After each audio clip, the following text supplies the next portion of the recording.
Baiklah, selamat jumpa di masa COVID pada tahun ini. Kita masuk kepada kelas 9, 91, 92, 93, 94, 95. Anak-anakku, kalian sekarang sudah berada di jenjang kelas 9. Jadi untuk bab pertama pada pelajaran ini kita mempelajari tentang reproduksi, sistem reproduksi manusia.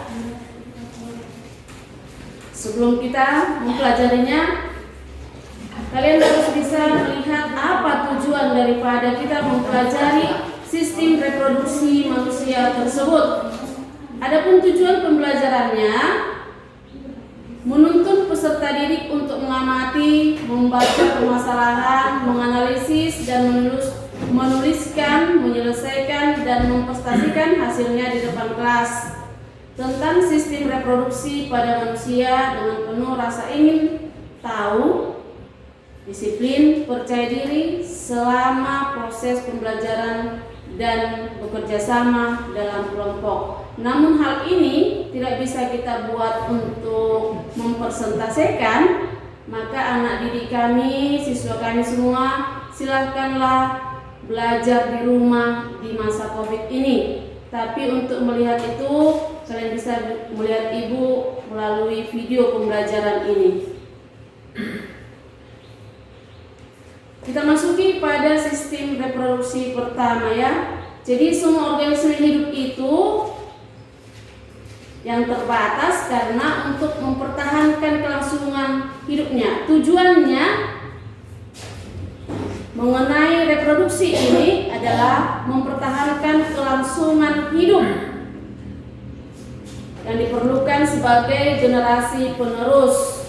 Jadi ketika proses biologi organisme menghasilkan individu baru dan jenis mereka sendiri, inilah yang disebut dengan reproduksi. Setiap jenis organisme ya memiliki sistem reproduksi yang berbeda. Pada pembelajaran saat ini kita akan mempelajari sistem reproduksi pada manusia. Ya. Nah, sistem reproduksi pada manusia termasuk ke dalam kategori yang dikatakan sistem reproduksi yaitu seksual. Artinya reproduksi terjadi melalui proses bertemunya gamet jantan atau sperma dengan yang gamet betina atau ovum dan membentuk individu yang baru. Inilah yang disebut dengan fertilisasi. Ingat, apa tadi fertilisasi itu? Bertemunya gamet jantan sperma dengan gamet betina atau ovum. Dari hasil fertilisasi itu atau pembuahan itu akan terbentuk zigot. Nah, zigot inilah kemudian akan berkembang menjadi embrio hingga dilahirkan menjadi anak. Jadi ada sebagian mamalia yang termasuk itu manusia reproduksi secara seksual, laki-laki akan menghasilkan sperma dan perempuan akan menghasilkan ovum. Maka di sini kita akan lihat mengenai alat seksual daripada pria atau laki-laki. Nah, kita akan lihat di sana kandung kemih. Perhatikan ya nak gambar tersebut. Gambar ini sering muncul di ujian-ujian. Bagaimana organ-organ pria tersebut harus diketahui. Baik perempuan harus juga mengetahuinya. Tidak hanya cukup laki-laki, baik perempuan harus juga mengetahui sistem reproduksi pria tersebut. Yang kedua, fast difference. Nah, yang pertama tadi alatnya itu digambar tadi itu Penis fungsinya sebagai saluran kencing atau urin sekaligus tempat keluar sperma. Yang kedua, skrotum berfungsi untuk menjaga suhu testis agar sesuai untuk memproduksi sperma. Pada skrotum terdapat 2 buah testis. Tadi ada gambarnya. Ya. Nah, yang mana di gambarnya tadi? Ya, penis. Alat daripada laki-laki. Ya. Yang kemudian yang kedua adalah skrotum. Ini tadi berfungsi untuk menjaga suhu testis. Lalu yang ketiga yaitu testis. Lihat gambar testis, yang mana itu testis? Kita perhatikan yaitu di atas daripada skrotum, ya. Nah, mana fungsinya itu testis itu? Untuk apa dia? Kita perhatikan. Testis itu berfungsi, ini alat kelamin bagian dalam yang fungsinya untuk memproduksi sperma dan hormon.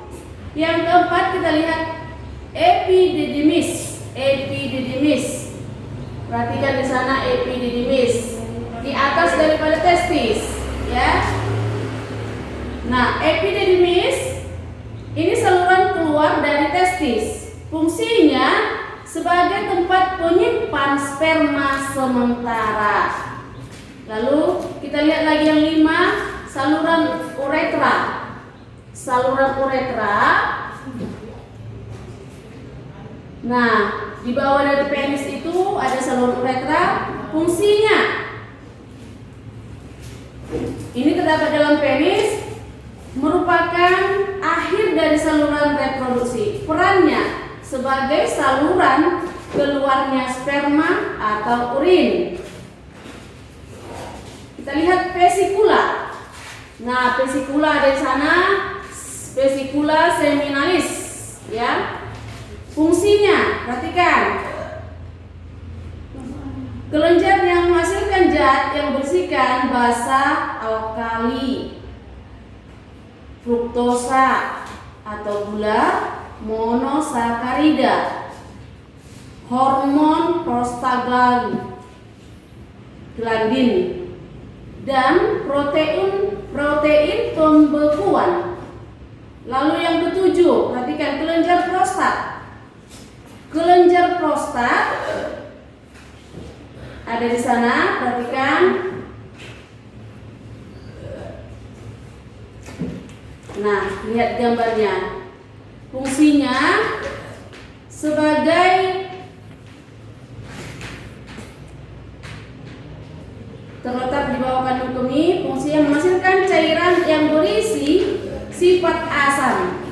8 kelenjar cover. Perhatikan kelenjar covernya. Kelenjar cover. Nah, di bawah daripada kelenjar prostat. Menghasilkan lendir dan cairan yang bersifat basah. Fungsinya adalah untuk melindungi sperma dengan cara menetralkan urin yang memiliki pH asam yang tersisa dalam uretra. Cairan tersebut juga melapisi uretra untuk mengurangi kerusakan pada sperma selama ejakulasi. Tahu nak ejakulasi? Iya. Struktur dari sperma yang dihasilkan oleh laki-laki dan dapat dilihat pada gambar tersebut.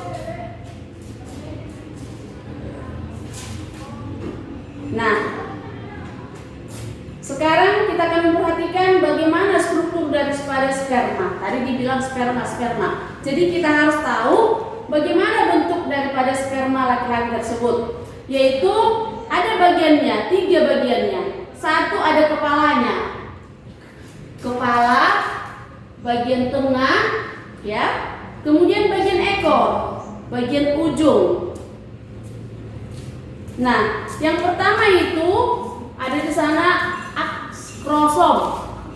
Yang kedua membran plasma, yang ketiga nukleus, yang keempat sentriol, yang kelima mitokondria, 6 6. Terminal Dix. 7. Filamen aksial. Ya, itulah struktur daripada sperma tersebut. Nah, untuk apa ini ada kepalanya? Inilah yang menembus, kepala inilah yang masuk ke dalam ovum selama dia dalam proses fertilisasi, ya. Jadi itulah bagian-bagian daripada sistem reproduksi untuk pria atau laki-laki. Jadi sudah bisa dilihatkan anak-anakku semuanya kelas 91 sampai dengan 95. Nah, sekarang kita akan mengikuti kembali sistem reproduksi wanita. Nah, gambar ini ada di sana bagaimana gambar daripada sistem reproduksi perempuan tersebut. Sederhana saja. Kalau Anda untuk mengingat daripada sistem reproduksi pada perempuan sangat mudah. Ingat saja dengan kepala kerbau. Di kepala kerbau itu ada telinga, ada tanduk, dan ada jidat. Nah, kalau untuk mengetahuinya, yang mana dia dikatakan dengan ovarium, berarti ovarium itu ingat aja dengan telinganya, lalu ingat dengan oviduknya itu tuba fallopinya yang mengarah daripada tanduk. Dia akan nanti seperti tanduk itu, itulah saluran daripada masuknya sel telur, ya, dari ovarium. Lalu yang di tengah itu jidat daripada kerbau itu bisa Anda ingat itu sebagai yang dikatakan rahim atau uterus. Jadi di sini ada gambar, kita perhatikan di sana reproduksi wanita secara sederhana. Nomor 1 itu vagina, nomor 2 cervix, nomor 3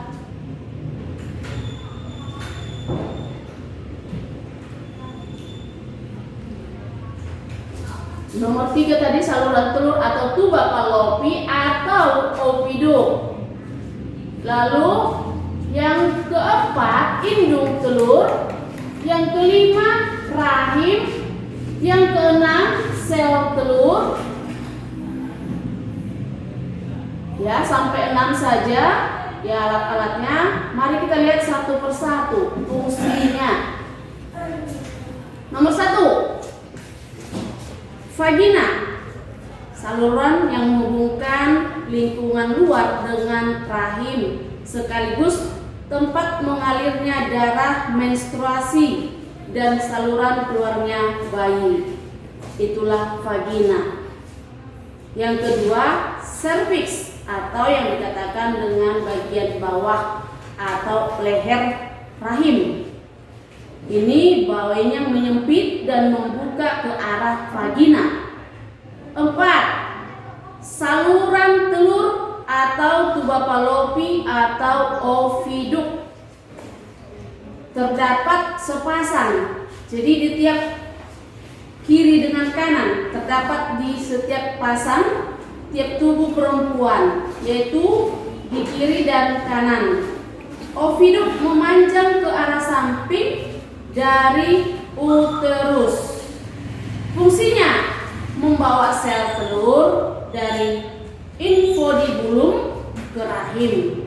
Pada saluran inilah terjadi fertilasi atau pembuahan. Ingat, di mana terjadi pembuahan tersebut, yaitu di dalam oviduk atau tuba fallopi.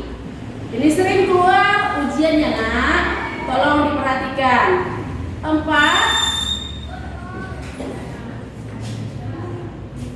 Kemudian 3 saluran telur tadi sudah. Keempat, indung telur merupakan tempat kumpulan sel yang disebut folikel. Di dalam folikel, sel tersebut, sel telur atau ovum dikembangkan. Nah, folikel juga menghasilkan hormon perempuan yaitu estrogen atau progeston. Nah, ingat anak-anak, ini juga sering muncul dalam ujian. Hormon yang keluar dari sel telur perempuan yaitu hormon estrogen dan progesteron. 5. Rahim. Fungsinya sebagai tempat berkembangnya janin setelah telur tersebut dibuahi oleh sperma. Nah, dinding rahim atau endometrium berperan membentuk plasenta. Sel telur yang dihasilkan di indung telur disebut juga sebagai ovum. Jadi ingat bahwa sel telur itu adalah ovum, ya. Jadi ovum ini termasuk ke dalam alisiptikal atau tanpa kuning telur dan mengandung butiran kortikal dan trombosit kuning. Nah, yang kemudian trombosit, ya. Struktur ovum terdiri atas membran vitelin, zona pleusida, corona radiata. Nah, membran vitelin adalah selaput tipis transparan yang membungkus sel telur. Sementara itu, zona plelusidanya adalah membran transparan tebal yang terletak di atas membran vitelin. Corona radiata adalah membran tebal. Nah, telur yang dibentuk oleh sel folikel, kemudian kista. Kista ini berisi cairan tempat ovum berkembang yang dikenal sebagai folikel gravian. Inilah mengenai sistem alat-alat reproduksi pada manusia yaitu laki-laki dengan perempuan. Nah, anak-anak, cobalah lihat video tersebut, tayangan tersebut, dan kamu dapat membuat tugas, melaksanakan tugas atau mengerjakan tugas. Lihat di sana, perhatikanlah bukumu mandiri, ya. Buku mandiri halaman 7, 8, 9, 10 dan 11, dan itu dikerjakan, ya. Dan esainya halaman 13 sampai dengan 17. Nah, dikumpulkan 1 minggu ke depan, yaitu berarti hari Sabtu. Hari Sabtu untuk pengumpulan buku, pengumpulan tugas. Hari Sabtu pengumpulan tugas. Sabtu depan, bukan Sabtu ini, tapi Sabtu depan. Nah, untuk anak-anakku sekianlah dan terima kasih pembelajaran kita pada hari ini. Walaupun dengan keadaan kita tidak dapat bertemu dengan langsung karena ada ancaman penyakit COVID, maka saya ucapkan terima kasih. Ingat, pakai jaga diri, jaga kesehatan, ya. Saya mengatakan salam dan selamat jumpa di minggu depan. Terima kasih.